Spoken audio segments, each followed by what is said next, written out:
नमस्कार, जय हिंद, वंदे मातरम। आप सभी का स्वागत है IAS lifestyle daily current affair analysis lecture में, जहां पे हम जो भी बच्चे यूपीएससी सिविल सर्विस एग्जामिनेशन की प्रिपरेशन कर रहे हैं उनके लिए हम डेली बेस पे द हिंदू का हिंदी एनालिसिस देखते हैं।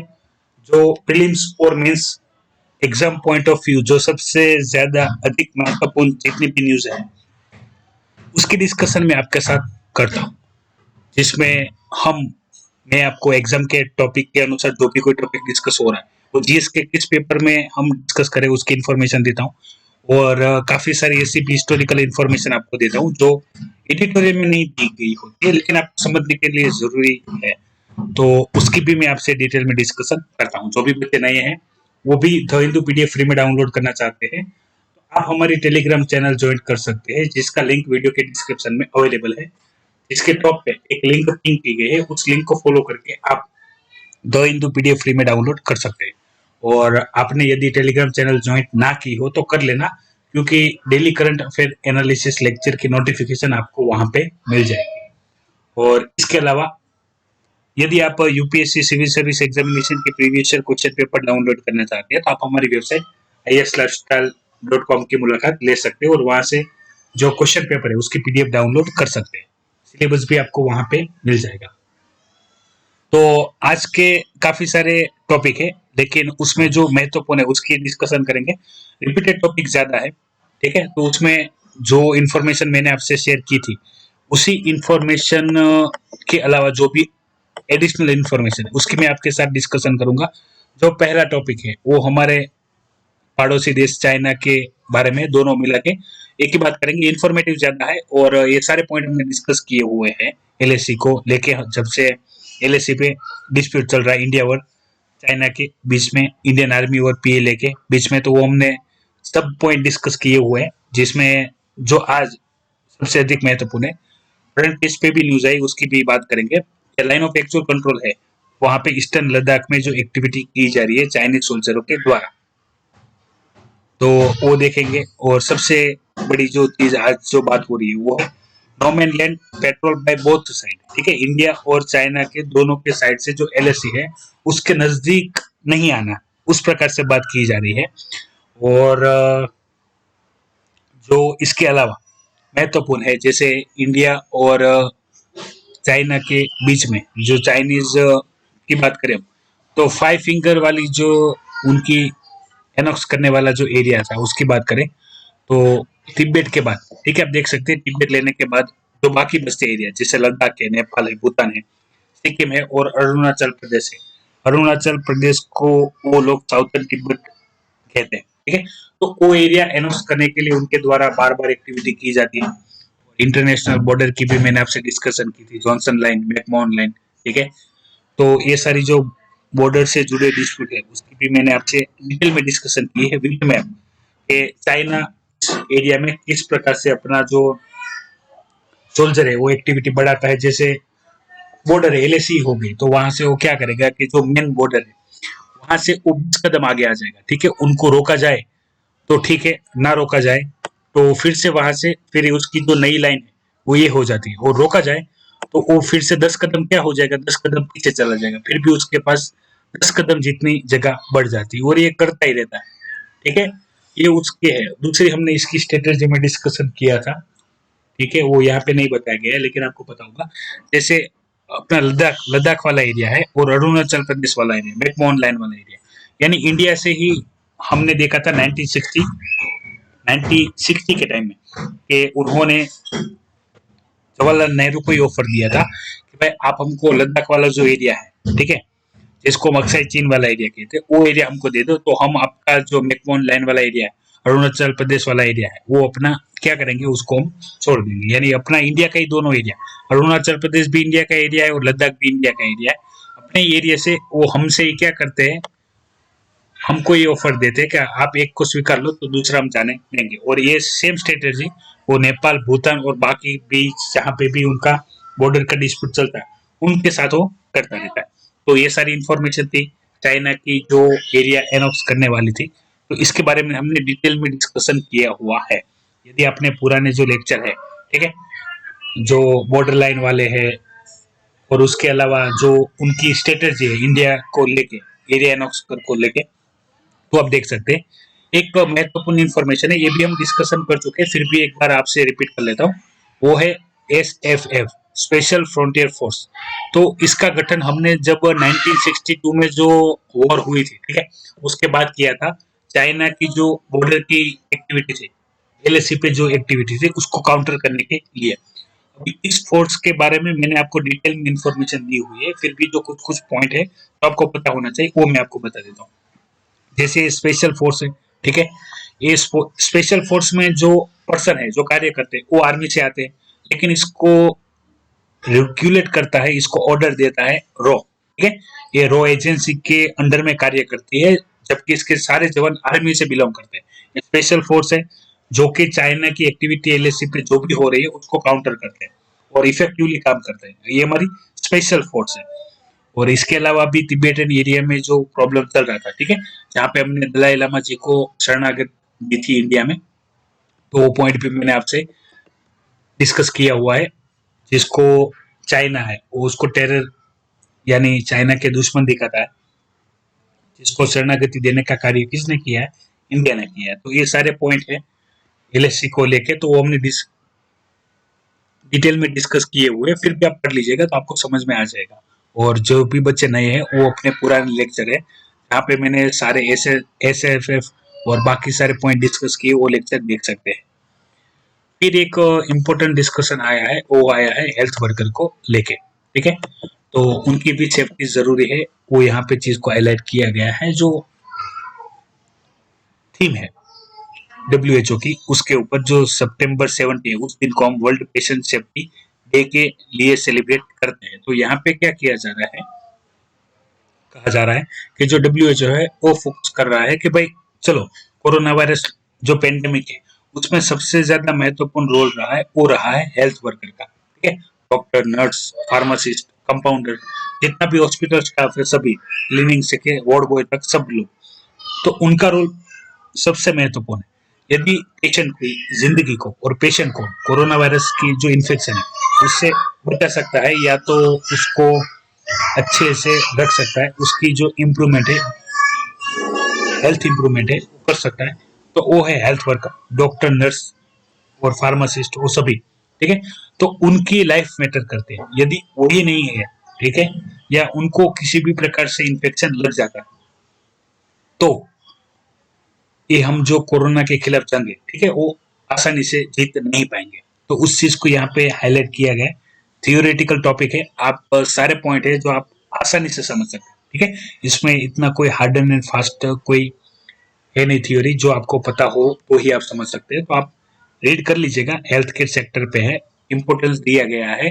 वो है कि भाई जो भी हेल्थ केयर वर्कर है, हॉस्पिटल स्टाफ है, डॉक्टर, नर्सरी, ठीक है, उन सभी की जो लाइफ है वो मैटर करती है। तो उनके प्रोटेक्शन के लिए हमको एक्शन उठाना, हेल्थ वर्कर को हेल्थ को बचाने के लिए हमको ट्राई करना चाहिए, ताकि हम उनके द्वारा जो बाकी पेशेंट है उनको बेनिफिट पहुंचा सके, ठीक है। थियोरेटिकल इंफॉर्मेशन ज्यादा है तो डिटेल में डिस्कशन नहीं करेंगे। हेल्थ केयर वर्कर के बारे में, प्रोफेशन के बारे में क्या क्या किया जा रहा है वो आप पढ़ेंगे तो आपको पता चल जाएगा, ठीक है। एक बार पढ़ लेना, बाकी सारी इंफॉर्मेशन मैंने आपसे डिस्कस की है। जो 17 सितंबर को हम world patient safety day celebrate करते हैं, तो उसकी थीम 2020 की रखी गई है, हेल्थ वर्कर सेफ्टी और प्रायोरिटी फॉर पेशेंट सेफ्टी, ठीक है। पेशेंट को बचाने के लिए जरूरी है उनको जो बचाने वाला है उनको बचाया जाए। फिर से इंफॉर्मेशन आई है FCRA के ऊपर, ठीक है, फॉरेन कंट्रीब्यूशन रेगुलेटिंग एक्ट, हम बारी बारी से देख रहे हैं इसमें जो जो भी चेंजेस किए जा रहे हैं, ठीक है। पहले हमने देखा कि भाई इसके लिए एक अकाउंट SBI बैंक में ओपन होना चाहिए, जिसकी सारी डिटेल आपको होम ऑफिस को देनी है, मिनिस्ट्री ऑफ होम ऑफिस को देनी है। और उस जो भी आप फॉरेन कंट्रीब्यूशन किसी से जो भी NGO ले रहे हैं, ठीक है, उनके पास लाइसेंस होना चाहिए। उसमें जितने भी मेंबर कार्य करते हैं उनका आधार मैंडेटरी है, वो आपको सबमिट करना होगा, ठीक है। और जो पब्लिक सर्वेंट है वो फॉरेन कंट्रीब्यूशन नहीं ले पाएंगे किसी भी प्रकार की एक्टिविटी के लिए। ये हमने सारे अपडेट्स देखे, ठीक है। उसी में एक और अपडेट आया इंटरनेशनल कमीशन ऑफ जूरिस्ट का। उनका क्या कहना है, उनका कहना है कि भाई जो भी कॉन्स्टिट्यूशनल प्रोविजन राइट्स है, ठीक है, ये उसके खिलाफ है। आप जो एफसीआरए पे जितना फोकस कर रहे हो, जो भी कोई स्टेप ला रहे हो, ठीक है, जैसे आधार मैंडेट करना, फिर वो जो भी कोई कंट्रीब्यूशन आए उसको कंट्रोल करना, उसको मॉनिटर करना, उसका इस्तेमाल कैसे एनजीओ के द्वारा किया जा रहा है उसको टारगेट करना, तो वो उनके जो भी कॉन्स्टिट्यूशनल प्रोविजन राइट है, ठीक है, उसके खिलाफ है।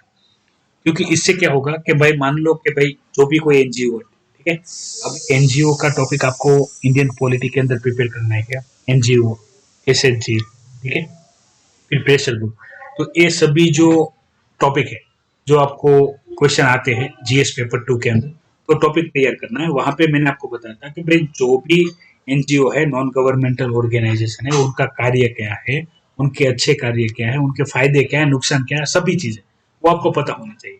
तब जब एफसीआरए की बात मैं कर रहा था आपसे, तब मैंने आपको बताया था कि भाई जो भी कोई इंस्टीट्यूट है या जो भी कोई पर्सन जो एनजीओ को फंडिंग कर रहा है, ठीक है, उसका फंड करने का रीजन क्या है वो पता होना चाहिए। जैसे कोई पर्टिकुलर एनवायरमेंट लवर होता है, कोई एनिमल लवर होता है, ठीक है, तो वो अपने इंटरेस्ट के अनुसार इन एनजीओ को क्या करते हैं, डोनेट करते हैं, ताकि उन एनजीओ के द्वारा जो भी अच्छे कार्य हो रहे हैं वो कंटिन्यू। लेकिन कुछ ऐसे भी है फॉरेन कंट्रीब्यूटर के जो हमारे भारत में बात करें तो स्पेशल जम्मू कश्मीर वाला एरिया है, नॉर्थ ईस्ट रीजन वाला भी एरिया हमने देखा है कि चाइना ऐसे जो लोकल एनजीओ होते हैं या कोई संस्थाएं होती है उनको क्या करते हैं, पैसा डोनेट करते हैं और उनसे बोलते हैं कि आप उनके इंटरेस्ट के अनुसार यानी वहां पे अशांति फैलाने का कार्य करो जिसके अंदर ये फंड इस्तेमाल होते हैं। तो ऐसे जो कंट्रीब्यूटर है, ठीक है, उनको कंट्रोल करने के लिए एफसीआरए एक्ट लाया गया था 1976 में और 2010 में उसमें चेंजेस किए गए थे, ठीक है, और बाकी के चेंजेस अभी हम देख रहे हैं जो भी बारी बारी से आ रहे हैं हमारे सामने, ठीक है। तो यहाँ पे बताया क्या जा रहा है कि भाई जो भी एनजीओ, ठीक है, ऐसे बहुत सारे नहीं, ठीक है, ऐसे बहुत कम होते हैं एनजीओ कि जो फंडिंग लेके जो इंडिया इंटरेस्ट है उसके खिलाफ कार्य करते हैं, ठीक है। लेकिन इससे क्या होता है, जो बाकी के एनजीओ जो अच्छे से कार्य करते हैं उनकी इफेक्टिवनेस पे भी क्या होता है, असर होता है, क्योंकि लाइसेंस उनको भी लेना पड़ता है, डॉक्यूमेंट उनको भी सबमिट करना पड़ता है और उनका भी जो ट्रस्ट होता है, ठीक है, बाकी जो पब्लिक है उनका एनजीओ पे ट्रस्ट होता है वो कम हो जाता है। ये चीजें बताई जा रही है। और एक दूसरी भी बात है वो मैं आपसे शेयर कर रहा हूँ, यहाँ पे नहीं बताई गई कि एनजीओ काफी सारे इंस्टीट्यूट को जब मिलते हैं, ठीक है, तो सभी लोग डोनेट नहीं करते, ठीक है, कुछ कुछ लोग ही होते हैं जो डोनेट करते हैं, क्योंकि एनजीओ अपने सेल्फ रेगुलेटिंग होते हैं, उसको कोई रेगुलेट नहीं करता है और वो चलते हैं, उसमें जो भी लोग कार्य करते हैं, तो जो भी कोई कंट्रीब्यूशन करेगा, जैसे सामान्य इंसान है, ठीक है, वो जब उनसे कंट्रीब्यूट करेंगे तब जाके वो एनजीओ चलता है, ठीक है। दो एनजीओ के साथ तो मैं भी एक्टिवली मेंबर हूँ, तो मुझे पता है एनजीओ वर्क कैसे करता है।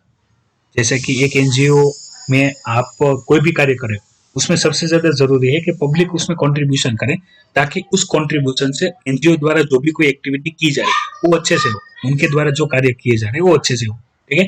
लेकिन ये सब वही बता रहे हैं कि भाई इससे जो विश्वास है एनजीओ का वो घटेगा, ठीक है, इस चीज को यहाँ पे हाईलाइट किया गया है।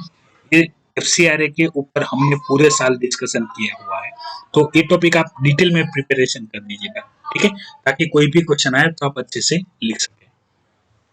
फिर बात करें, फिर से एग्रीकल्चर बिल है, उसको लेके एक डिटेल क्वेश्चन आंसरिंग सेशन आया है, ठीक है। तो हार्डली ये सारे टॉपिक है वो मैंने आपसे डिस्कस किए हुए, आपने जो भी 19 सितंबर और 21 सितंबर 22 सितंबर वाले लेक्चर नहीं देखे थे, आप देख लीजिएगा। मैं जो इसमें मेजर पॉइंट है जो हमने डिस्कस किया है और आपको पता हो उसी के बारे में बोलूं, तो ये जो बिल पास होगी उसके वजह से क्या होगा, एपीएमसी बाईपास बिल इसको बोला जाता है, ठीक है। प्राइवेट प्लेयर है उनके लिए फायदेमंद है, जैसे कॉर्पोरेट इंस्टीट्यूट है उनके लिए ये फायदेमंद बिल साबित होगा, क्योंकि जो भी कोई किसान है वो एपीएमसी के बाहर भी क्या कर सकेंगे, अपनी जो प्रोडक्ट है वो सेल कर सकेंगे। जो भी प्राइवेट प्लेयर है उनको, रिटेल प्लेयर है, कॉर्पोरेट है, सीधा उनको, ठीक है, जहाँ पे ना तो उनको कोई जो एडिशनल पैसा भरना पड़ता था या कोई टैक्स पे करना पड़ता था, ठीक है, वो सब चीजों से वो आजाद हो जाएंगे और इनकी मोनोपोली क्रिएट होगी प्राइवेट प्लेयर की। तो ये सारे पॉइंट यहाँ पे बताए गए।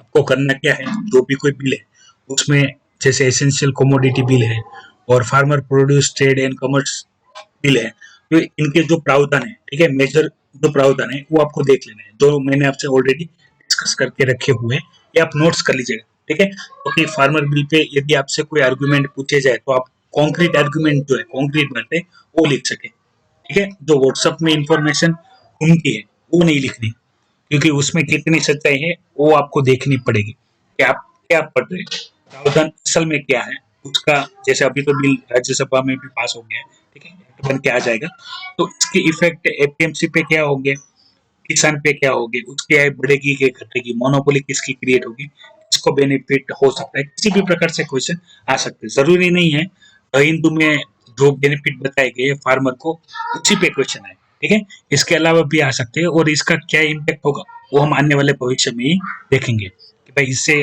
किसानों को फायदा हुआ, एपीएमसी को फायदा हुआ, या किसको फायदा हुआ, प्राइवेट प्लेयर को फायदा हुआ, वो सारी बातें हम देखेंगे। फिर बात कर लेते हैं आज के इमेज की। तो मेनली बात कर रहा है, जैसे आपको पता है मॉनसून सेशन खत्म हो गया है, और यहाँ पे जो मोदी जी है, जो बिल थे, ठीक है, आपने देखा होगा आखिरी आखिरी में एक एक साथ काफी सारे बिल पास हो गए। इसमें लेबर बिल देखे हमने, फिर फार्मर बिल देखे, उसके अलावा भी काफी सारे बिल है जो डिस्कशन में आएंगे, तो हम बारी बारी से डिस्कशन देखेंगे। तो अभी लोक मार के मोदी जी जा रहे हैं, ठीक है, बिल पास करके लेके, अमित शाह जी है, मोदी जी है, उनके हाथ में चाबी है, ये उनकी बड़ी हुई दाढ़ी है, आप समझ सकते हैं क्या कहना चाहते हैं। पार्लियामेंट अभी बंद हो जाएगा, मानसून सेशन अभी खत्म हो जाएगा, विंटर सेशन शुरू होगा, देखते हैं उसमें क्या होता है। एक इंफॉर्मेशन आई है एनवायरमेंट के ऊपर, ठीक है, इंफॉर्मेटिव है, थियोरेटिकल ज्यादा है, तो जो महत्वपूर्ण पॉइंट है उसके बारे में डिस्कशन करता हूँ। कहा क्या जा रहा है कि भाई इंडिया के द्वारा, मैं इंडिया के संदर्भ में ही बात करूंगा, काफी सारे और भी इंफॉर्मेशन है, ये सारी पढ़ लीजिएगा, ठीक है। देखिए मैं क्या करता हूँ, यहाँ पे जो इंफॉर्मेशन है, ठीक है, वो तो आप ऐसे भी पढ़ सकते हैं अपने से भी, मेरा कार्य है इसके अलावा जो इंफॉर्मेशन जरूरी है वो मैं आपसे डिस्कशन करूँ, ताकि उस इंफॉर्मेशन के लिए कोई भी क्वेश्चन आए या कोई भी चीज पूछी जाए तो आप आराम से लिख सके, ठीक है। क्योंकि ये इन्फॉर्मेशन तो आपके सामने ही, ये आप ऐसे भी पढ़ सकते हैं और समझ सकते हैं। तो जो यहाँ पे कहा जा रहा है कि भाई यहाँ, और ऐसा भी जरूरी नहीं है, देखिए दो चीजें, ऐसा भी जरूरी नहीं है कि जो यहाँ पे इंफॉर्मेशन स्टैटिक फॉर्म में दी गई है उसी पे क्वेश्चन पूछे और इसी प्रकार से पूछे कि ये जो इंफॉर्मेशन आप सीधे सीधे लिख सकते, ऐसा कभी भी नहीं होगा। आपको एनालिटिकल वे में इंफॉर्मेशन पूछी जाएगी तो आपको उसी हिसाब से आपको लिखनी होगी, ठीक है। तो मैं उस पे फोकस ज्यादा करता हूँ आपका। तो यहाँ पे क्या किया जा रहा है कि भाई इंडिया के द्वारा जो फ्यू एनवायरमेंटल प्रैक्टिस है, यानी किसी भी एनवायरमेंटल प्रोटेक्शन के लिए लॉ बनाना, ठीक है, रूल्स रेगुलेशन बनाना, उसको बना के फाइल में ड्राफ्ट करके रख देना, ठीक है। उसका इम्प्लीमेंट उस हिसाब से नहीं होता है जिस हिसाब से उसके जो कोई एक्ट बने हो उसको कंटिन्यू नहीं किया जाना है, बार बार उसको चेंज किया जाता है। एनवायरमेंट इम्पैक्ट असेसमेंट में मैंने आपसे ये पूरा डिटेल में डिस्कशन किया है। कहा क्या जा रहा है कि आप ग्रीन सप्लाई चेन है उसको फॉलो करो, यानी आपने काफी बार देखा है कि इंडिया के द्वारा एनवायरमेंट के लिए कोई चीज है, ठीक है, या तो कोई लॉ की जरूरत है या तो कोई रेगुलेशन की जरूरत, नॉर्म्स की जरूरत है, तो बनाया तो जाता है, ठीक है, लेकिन उसको ग्राउंड लेवल पे इम्प्लीमेंट नहीं किया जाता है, और किया भी जाता है तो इतना नहीं किया जाता है जितने उसमें प्रावधान बने हुए हैं। जैसे कि हमने विशाखापट्टनम वाले केस में देखा था कि लॉ बने हुए थे, ठीक है, लाइसेंस लेना था, ठीक है, लेकिन लाइसेंस भी नहीं लिया था, और वहां पे जो भी कोई एनजीटी द्वारा जो भी कार्य किया गया, ठीक है, तो उसमें उनको ज्यादा कोई भी परेशानी देखने को नहीं मिली, ठीक है। ये सारी चीजें हमने देखी। तो यहाँ पे क्या किया जा रहा है कि आप तो सिर्फ लॉ ना बनाओ, आप सिर्फ रूल्स ना बनाओ, आप सिर्फ डॉक्यूमेंटेशन ना कंप्लीट करो, हालांकि ऐसे कॉन्क्रीट लॉ बनाओ जिसको आप इम्प्लीमेंट कर सको, और ये स्टेप बाय स्टेप कार्य होता है, ठीक है। ऐसा नहीं है कि आज आपने लॉ बना दिया, कोई भी चीज हुई, जैसे हम काफी बार देते हैं पोस्ट बिल यानी पोस्टमैन वाला बिल नहीं, यानी विशाखापट्टनम जैसी कोई भी इंसिडेंस हो गई, ठीक है, अगर मान लो कि उसके लिए हमारे पास कोई भी एनवायरमेंटल लॉ नहीं है, ठीक है, जिससे हम उसको ऊपर कोई भी एक्शन ले सके, तो हम क्या करते हैं, उसके बाद एक बिल लाके उसको बना के रख देते हैं, ठीक है, फिर उसको रख ही देते हैं, उसको इम्प्लीमेंट नहीं करते, चेंजेस नहीं करते, इफेक्टिव नहीं बनाते, उसको पावर नहीं देते। तो ये चीज को यहाँ पे डिटेल में डिस्कस किया गया है, ठीक है। आपके भी क्या व्यू है, आप भी मुझे कमेंट करके बता सकते हैं यहाँ पे जो भी बातें हुई है उसके बारे में। फ्रंट न्यूज देख लेते हैं। फ्रंट न्यूज में सबसे पहले हार्ली डेविसन का बात आया है, कंपनी है बंद हो रही है इंडिया में, रीजन दिया गया है कि भाई जो भी लॉकडाउन चल रहा है, लॉकडाउन चल रहा है, जिसके वजह इकोनॉमी है वो श्रिंक हो रही है, तो उनकी जो बाइक सेलिंग है वो कम हो जाएगी। ठीक है, तो उनको जो भी कोई अपने शोरूम चलाने का या कंपनी चलाने का जो कॉस्ट है वो उनसे कैरी नहीं होगा, तो वो वाइंड अप हो रही है। ठीक है, ये इन्फॉर्मेशन हम ऑलरेडी पहले देख चुके हैं। ठीक है, यहाँ पे अभी कंफर्म हो गया है कि अभी वो हार्ली डेविडसन इंडिया में वर्क नहीं करेगा। अगर किसी लवर है जो हार्ली डेविडसन की बाइक खरीदना चाहते हैं तो उनको बाहर से ही मंगवानी। ठीक है, इंडिया में इसके जो यूनिट है वो शट डाउन हो रहे हैं। दूसरा बात की जा रही है शार्क नेशन के बारे में, तो मैंने आपसे डिस्कस किया था कि भाई शार्क में जितनी भी कंट्रियां हैं, ठीक है, उसमें आपको पता होगा इंडिया का रोल काफी अच्छा है, और इस रोल को कम करने के लिए, ठीक है, इंडिया का इन्फ्लुएंस ना बढ़े जो साउथ एशियन रीजन है वहां पे, इसलिए पाकिस्तान कार्य करता रहता है। इसको सपोर्ट कौन करता है, तो पॉलिटिकल है, इसको चाइना सपोर्ट करता है। तो भी कोई फंडिंग या कोई भी पावर एक्टिविटी चाहिए वो चाइना के द्वारा पाकिस्तान के थ्रू इम्प्लीमेंट करवाई जा रहे हैं। तो इस सार्क मीटिंग में 8 जो अपने नेबर कंट्री है, ठीक है, कौन कौन सी कंट्री वो आपको वीडियो के कमेंट बॉक्स में बताना है। तो वहां पे इंडिया ने फिर से टेररिज्म वाला मुद्दा उठाया, पाकिस्तान ने जम्मू कश्मीर वाला मुद्दा उठाया, उस पे काफी बहस चली। ठीक है, वही सारी चीजें यहाँ पे बताई गई है जो कि चाइना ने गलत मैप है जो दिखाए थे। ठीक है, उसी चीज को हाईलाइट किया गया जो एससीओ है, ठीक है, शंघाई कॉर्पोरेशन ऑर्गेनाइजेशन है, वहां पे पाकिस्तान ने जो एक्टिविटी की है उसके बारे में यहाँ पे बताया गया। हालांकि ये सारी इन्फॉर्मेशन आपको पूछी नहीं जाएगी, आपको जो पूछा जाएगा वो पूछा जाएगा कि भाई जो सार्क नेशन है, ठीक है, सार्क का कोऑपरेशन है, वहां पे इंडिया का क्या रोल है, इंडिया कैसे साउथ एशियन रीजन में एज अ नेबर कंट्री में पावरफुल बन के आ सकता है, उस चीज पे पूछा जाएगा। तो ये आपको, मैंने आपको जो पॉलिटिक्स पूरी बताई कि भाई पाकिस्तान इंडिया को काउंटर करता रहता है सार्क समिट में, ठीक है, वो आपको पता होना चाहिए, और इसके लिए उसको हेल्प करता है चाइना। दूसरा, बॉर्डर पे बात चल रही है वही, भाई जो भी कोई एलएसी के नजदीक आएगा, ठीक है, इंडियन आर्मी या पीएलए, तो वहां पे फायरिंग भी हो सकती है। ठीक है, ऑफिशियल नहीं है, अनऑफिशियल है। यहाँ पे ऐसा बताया जा रहा है ताकि भाई जितना जल्दी हो उतना एलएसी से क्या हो, डिसंगेज हो। ठीक है, हमने देखा कि भाई एलएसी पे जो भी ये अपने गलवन वैली वाला इशू था, पेंगोंग लेक वाला इशू था, भाई जिससे जो दो पावरफुल नेशंस है एशिया के, ठीक है, न्यूक्लियर वेपन वाले कंट्री, तो आमने सामने आ गए, तो विश्व के लिए क्या था कि वो प्रॉब्लम वाली कंडीशन क्रिएट करता है कि भाई यदि युद्ध होता है, ठीक है, जैसे अभी कोरोना वायरस पेंडेमिक चल रहा है और इस कंडीशन में युद्ध होता है तो ये काफी प्रॉब्लम क्रिएट करता है। तो ये अनऑफिशियल है, ठीक है, आप देख लीजिएगा, मैं ज्यादा इस पे डिस्कशन नहीं करूंगा, कोई भी अपडेटेड इन्फॉर्मेशन आएंगे तो मैं आपसे डिस्कस करूंगा। अभी एक फिर से न्यूज आई है जो कि है डीआरडीओ के द्वारा जो हेलीकॉप्टर इंजन खरीदे जा रहे थे, ठीक है, हेलीकॉप्टर नहीं, सॉरी, जो इंडियन एयरफोर्स के लिए जो इंजन खरीदे जा रहे थे, तो वो की कॉस्ट सबसे हाई पे की गई थी। ठीक है, ये चीज बताई गई है, जहाँ पे जो कंपनी का नाम है वो कंपनी का नाम आया है, उसके बारे में बात कर लेते हैं क्या बात हो रही है। तो जो इजराइल एयरक्राफ्ट इंडस्ट्री है जिसके पास से हमने जो इंजन खरीदे थे, ठीक है, वो 3 गुना कॉस्टली थे, ये यहाँ पे बात की गई है। जो हमारे के गए उन्होंने ये इन्फॉर्मेशन शेयर की है, रिपोर्ट की है, ठीक है, तो इसके ऊपर भी डिटेल आएगी तो पता चलेगा कि इतने कॉस्टली प्राइस पे क्यों खरीदा गया। 2010 की बात है, तो ये डिटेल टाक के द्वारा क्या की गई है, रिपोर्ट की गई है कि भाई जो भी डीआरडीओ के द्वारा ये इंजन खरीदे गए थे, ठीक है, वो 3 गुना प्राइस ज्यादा ली गई, ठीक है, उसके बाद जो खरीदे गए उससे। तो इसका रीजन क्या है, इसका कारण क्या है, इतनी हाई कॉस्ट क्यों दी गई, तो वो सारा पॉइंट है, वो भी डिस्कशन करेंगे इसका कारण क्या है। ठीक है, जैसे इन्फॉर्मेशन आती है यहाँ पे जो रिपोर्ट की गई है काग के द्वारा वो इन्फॉर्मेशन बताई गई है।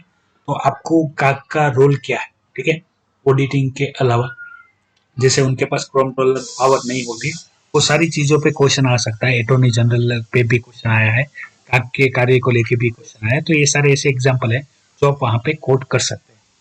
और फिर हम जो कंटिन्यूस बात कर रहे हैं यूनाइटेड नेशन के, ठीक है, UN 75 मीटिंग को लेके, तो वहाँ पे जो परमानेंट मेंबर है उनको बारे में क्वेश्चन आया है, क्वेश्चन नहीं, उन्होंने अपना जो भी व्यू है वो दिखाया है। फॉर जो भी कंट्रियां हैं, ठीक है, इंडिया, ब्राजील, जापान, जर्मनी है, जो कि परमानेंट मेंबर बनना चाहते हैं, ठीक है, वो परमानेंट मेंबर बने और उसके द्वारा जो भी रिफॉर्म लाया जाए, ठीक है। अभी चाइना के द्वारा बात की गई है कि भाई मान लो कि अभी हम जल्दबाजी में कोई भी डिसीजन ले लेते हैं और वहां पे रिफॉर्म कर देते हैं, फिर ऐसा ना हो इसके दुष्परिणाम आए, ठीक है। या तो हम उसको यूनाइटेड नेशन को पटरी से नीचे उतार दें, ऐसी बातें की गई है। क्या चेंजेस किए जाते हैं वो भी हम देखेंगे बारी बारी से, जैसे ही कोई नई इन्फॉर्म आते हैं तो यही सारी इन्फॉर्मेशन थी जो मैं आपके साथ डिस्कस करना चाहता था। अपनी अटेंडेंस देना ना भूलिएगा, आप जहाँ से भी है, ठीक है, रेगुलर बेस पे करंट अफेयर लेक्चर देखते हैं। आप यदि हिंदी में देना चाहते हैं, इंग्लिश में देना चाहते हैं, ये आपके लिए हेल्पफुल होते हैं लेक्चर, ठीक है। तो अपना नाम, एरिया का नाम, प्रेजेंट सर करके आप कमेंट कीजिए तो पता चले कितने बच्चे हैं जो रेगुलर बेस पे करंट अफेयर एनालिसिस लेक्चर देखते हैं। तो अंत में जय हिंद, वंदे मातरम। देखते रहिए IAS lifestyle academy, daily current affair analysis lecture. जय हिंद, वंदे मातरम।